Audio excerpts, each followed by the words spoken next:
পরপর দুটি অফিস পরিদর্শন করলেন মন্ত্রী বিকাশ দেববর্মা। দুটি অফিসে গিয়ে বেশ কিছু অনিয়ম অব্যবস্থা তিনি দেখতে পেয়েছেন। প্রথমে আজ ছুটে যান ইন্দ্রনগরে।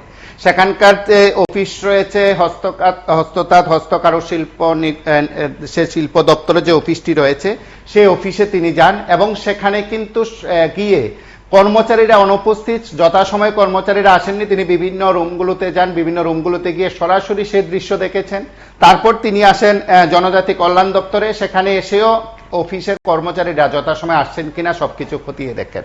একেবারে আপনারা দেখছেন যে অফিসগুলোতে কর্মচারীরা যথাসময়ে আসছেন না বলে যে অভিযোগ মন্ত্রীর কাছে ছিল, যে তথ্য মন্ত্রীর কাছে ছিল, মূলত তার জন্যই সেখানে আচমকা তিনি সফর করেছেন, পরিদর্শন করেছেন। তারপর তিনি সেখানকার পরিস্থিতি, সেখানকার বাস্তব ছবি তিনি দেখতে পেয়েছেন। আমরা দেখি দুটো অফিসে পরপর সেখানে পরিদর্শন করেন। আচমকা মন্ত্রীর পরিদর্শনে হয়তো অনেকে হতবাক হয়ে গেছেন, অনেকে জানতেই পারেননি যে এই সময় মন্ত্রী আসবেন। অনেকে ভাবছেন যে হ্যাঁ, মন্ত্রী ব্যস্ত থাকবেন অন্য কাজে। যথারীতি যারা অফিসে যে সময়ে তারা আসতে পছন্দ করেন আসেন, ঠিক মূলত সেই সময় এসছেন। আমরা সরাসরি সেখানকার কিছু দৃশ্য দেখি।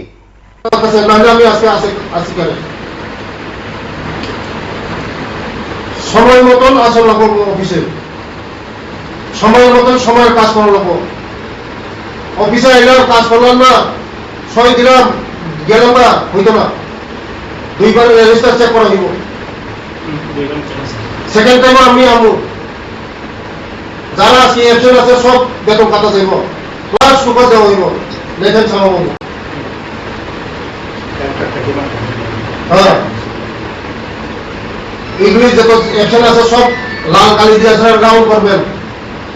গত কিস্তিতে কে কে আইসেন দেখেন, এটার সঙ্গে আজকে আইসেনের মিলান।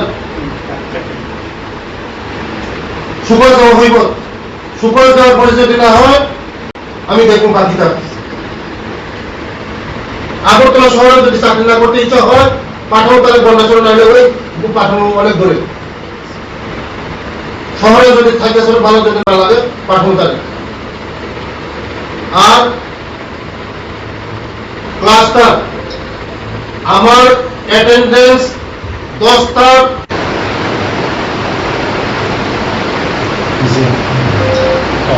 ছুটি নিবাসী আরো ছুটি নিতে পারো, ছুটি নিতে পারো। অফিসগুলি সব সাথে রাখো, ওইগুলি সব বাগাসগুলি আছে, বুক ডিলিভারি করাও, একদম ক্লিন করাও। সবাই আছে, সবাই আছে, সবাই আছে। দুজন সিএলএ আছে স্যার, ওই সিএলএ অ্যাপ্লিকেশন আছে, সিএলএ অ্যাপ্লিকেশন আছে। বাবিয়া এক্সপ্লেনেশন ইজ ব্যাক করা আচ্ছা।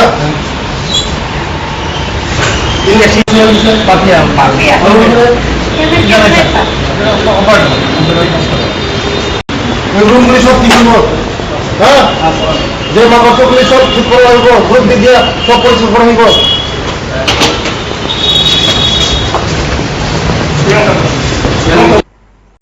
আপনারা দেখলেন সরাসরি মন্ত্রী অফিসে গিয়ে কি দৃশ্য দেখলেন এবং ইন্দ্রনগরের পর তিনি গোর্খাবস্তিস্থিত আরো একটি অফিস পরিদর্শন করেন। সেখানে জনজাতি কল্যাণ দপ্তরের অফিসে যান। সেখানকার পরিস্থিতিও তিনি সরেজমিনে খতিয়ে দেখার চেষ্টা করেছেন।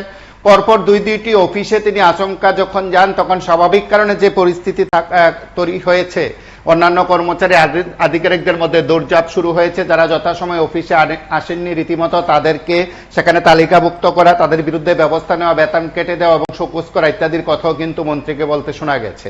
আমরা দেখি তিনি জনজাতি কল্যাণ দপ্তরে গেছেন, সেখানকার কি পরিস্থিতি দেখেছেন।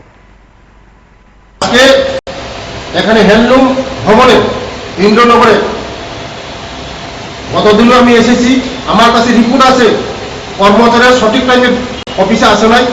আমি 10টা 20-এ এসেছি, এ সময় প্রায় 9 জন কর্মচারী অ্যাবসেন্ট আছে। আমাদের সরকার, মানিক সাহাজির নেতৃত্বে যে সরকার, আমাদের মানুষের জন্য কাজ করা, সময়ের মতন কাজ করা, সময়ের অফিসে আসা, তার জন্য আজকে যারা যে কর্মচারী আসে নাই তাদের একদিনের বেতন কাটা হবে, প্লাস সুকজ করা হবে। আর গতদিনও যারা আসে নাই সেকেন্ড টাইম সুকজ, নেক্সট ডে কি করা হয় রুলসে যা যা সিস্টেম আছে তাই করার জন্য প্রয়োগ করার জন্য আমি অফিসারকে বলেছি। নমস্কার, ধন্যবাদ। আজকে আমি এসেছি গুরখাবস্তি আমার ট্রাইবাল ওয়েলফেয়ার ডিপার্টমেন্টে। আজকেও আমি প্রথমে গিয়েছি আমি ইন্দ্রনগরে হ্যান্ডলুম ডিপার্টমেন্টে। আমি এসে দেখেছি এখানে ম্যাক্সিমাম কর্মচারী, টোটাল কর্মচারী 19 জন মতন এসে নেই। কেন এসে নেই এটার জবাব ডাইরেক্টর সাহেবকে আমি বলেছি, এটা তথ্য নেওয়ার জন্য। আগামী দিন কেউ যদি সময় মতন না আসে, সময়ের কাজ সময় যদি শেষ যদি না করতে, আমাদের সরকার জনপ্রিয় মুখ্যমন্ত্রীর যে নেতৃত্বে আমাদের যে সরকার চলছে, জনগণের সরকার, জনগণের স্বার্থে, গরিবের স্বার্থে। আমরা চাই মানুষের জন্য সেবা করা, মানুষের জন্য কাজ করা, সময়ের কাজ সময় শেষ করা, সময়ের মতন অফিসে আসা। নমস্কার। আমরা দেখলাম কয়েকটি জায়গায় সেখানে কর্মচারীরা সময় মতো যাচ্ছেন না বলে জেলা শাসকরা ব্যবস্থা গ্রহণ করেছেন। সেদিক থেকে বলা যেতে পারে এবার মন্ত্রীও সেখানে টের পেয়েছেন। ইন্দ্রনগরে যে অফিসটিকে কেন্দ্র করে সেখানে আজ মন্ত্রীর ক্ষোভ কিংবা বলা যেতে পারে সেখানে পরিদর্শন। দীর্ঘদিন ধরে সেই অফিসটির বিরুদ্ধেও সেখানে ব্যবস্থা নেওয়ার দাবি উঠেছিল। অনেকে বলছিলেন যে সেই অফিসটিতে দীর্ঘদিন ধরে একটা অব্যবস্থা চলছিল। একটা সময় কিন্তু সেখানে এই অফিসে খুদ পিকনিক হতো, অফিসের কর্মচারীরা যখন তখন বেরিয়ে আসতেন। সেই সময় কিন্তু পরিদর্শন হয়েছে, সেই সময় কিন্তু অভিযান বলা চলে অভিযান চালিয়েছিলেন আধিকারিকরা, কিন্তু হাল কতটা ফিরল এই প্রশ্ন কিন্তু থাকছে। এবং তাছাড়া মন্ত্রী যখন আচমকা সেই অফিসগুলো পরিদর্শন করছেন, আচমকা অফিসে যাচ্ছেন, তখন তিনি যে দৃশ্যগুলো দেখছেন কার্যত সেগুলো জনসম্পর্কিত যে অফিসগুলো আছে, জনগণের সঙ্গে যে অফিসগুলো সরাসরি সম্পর্ক রয়েছে, সেখানে কিন্তু আমজনতা গিয়ে চরম হয়রানির শিকার হন। এবং সেই হয়রানির শিকার হওয়া মানুষজন যখন ক্ষিপ্ত হয়ে ওঠেন তখন তারা সরকারের বিরুদ্ধে কথা বলেন, প্রশাসনের বিরুদ্ধে কথা বলেন। মন্ত্রীরা যদি বিষয়গুলো টের পান, অবশ্যই যদি উপলব্ধি করতে পারেন, সেদিক থেকে এই পরিদর্শন করে যদি কিছুটা হাল ফেরানো সম্ভব হয়, তাহলে বোধহয় এই অফিস সংস্কৃতি নিয়ে যে কথা শোনা যায়, অফিস সংস্কৃতি নিয়ে যে দাবি কিংবা প্রস্তাব বিভিন্ন সময় উঠে এসছে, সেগুলো বোধহয় সমস্যার সমাধান হতে পারে। প্রকৃত অর্থে শুধু একটি অফিস পরিচালনার ক্ষেত্রে যেসব অফিসগুলো সরাসরি জনগণের সঙ্গে কাজকর্মে জড়িত রয়েছে, সেখানে জনগণ যান। এমন কিছু অফিস রয়েছে যেগুলো সরকারের কাজকর্ম পরিকল্পনা, সরকার আগামী দিনে কি করতে চায় সেগুলোর বাস্তবায়ন নিয়ে কাজ করে।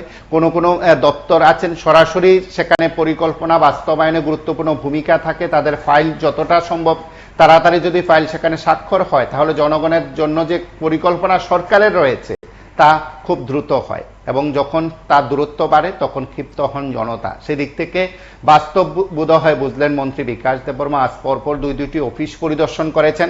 তার আগেও তিনি আচমকা এই ধরনের অফিস পরিদর্শনে গেছেন, সেখানে গিয়েও কিন্তু অভিজ্ঞতা অর্জন করেছেন। আমরা পরপর দুটো দৃশ্য আমরা আপনাদের কাছে তুলে ধরার চেষ্টা করেছি। আপনারা সঙ্গে থাকুন, দেখতে থাকুন PB24।